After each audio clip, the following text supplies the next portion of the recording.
बच्चों, page number 54 अपनी book का ओपन करें और क्योंकि अब हम इसके अभ्यास कार्य को करने जा रहे हैं तो पहला बेटे अभ्यास कार्य में प्रश्न है कि सही उत्तर पर टिक का निशान लगाएं और क भाग है कि दरवाज़ा खोलते ही उन्हें क्या मिला।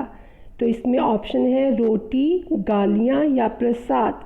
तो बच्चों, दरवाज़ा खोलते ही उन्हें क्या मिला था? गालियाँ, इसलिए गालियाँ सही ऑप्शन है और इस पर आप सही का निशान लगा लें।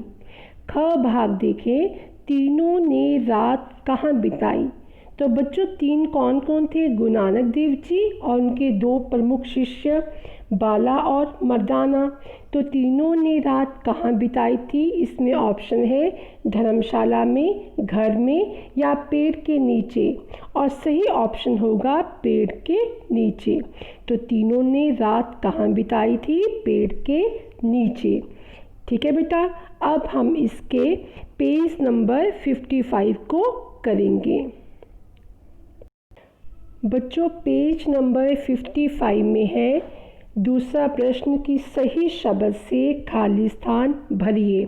और इसमें बच्चों क भाग है कि गुरु नानक देव जी का जन्म डैश नामक स्थान पर हुआ। तो गुरु नानक देव जी का जन्म कहाँ हुआ था? तलवंडी में। तो हम यहाँ पे लिखेंगे तलवंडी, खाली स्थान में लिखेंगे तलवंडी। तो गुरु नानक देव जी का जन्म तलवंडी नामक स्थान पर हुआ।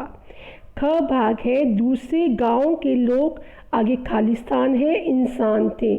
तो बच्चों, हमें पता है कि दूसरे गांव के लोग बहुत अच्छे थे क्योंकि उन्होंने गुरु जी का आदर किया था, उन्हें मान सम्मान दिया था। तो इसीलिए दूसरे गांव के लोग, यहाँ पे हम खाली स्थान में भरेंगे अच्छे, कि दूसरे गांव के लोग अच्छे इंसान थे। ग भाग है शिष्यों को गुरु नानक जी की कही बात पर बहुत, आगे खाली स्थान है हुआ। तो बच्चों, शिष्यों को गुरु नानक देव जी की कही बात पर क्या हुआ था?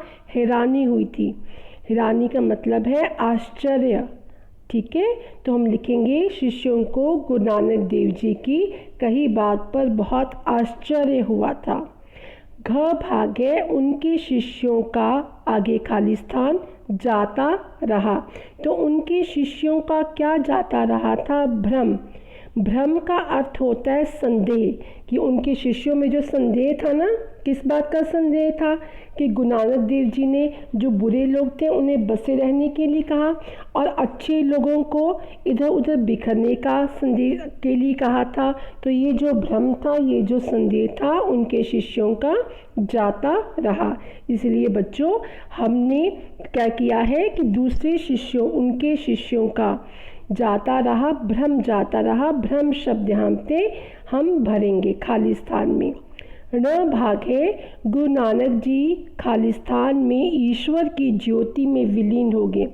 तो गुरु नानक देव जी संसार को छोड़कर कब चले गए? उनकी आत्मा का ईश्वर की आत्मा के साथ, परमात्मा की आत्मा के साथ मिलन कब हो गया था? 1539 ईस्वी में। ठीक है, तो 1539 ईस्वी में उन्होंने अपने शरीर का त्याग कर दिया था, इस मानव चोले का त्याग कर दिया था। इसी के साथ बच्चों, हमने इस पाठ के अभ्यास कार्य को भी कर लिया है। बच्चों, कल के लिए आपका होमवर्क जो गृह कार्य है वह यही है कि आपने पाठ 11 गुरु नानक देव जी, इसको अच्छी तरह से पढ़ना है। इसका अभ्यास कार्य अपनी पुस्तक पर लिखना भी है और याद भी करना है। Okay, have a nice day and take care students.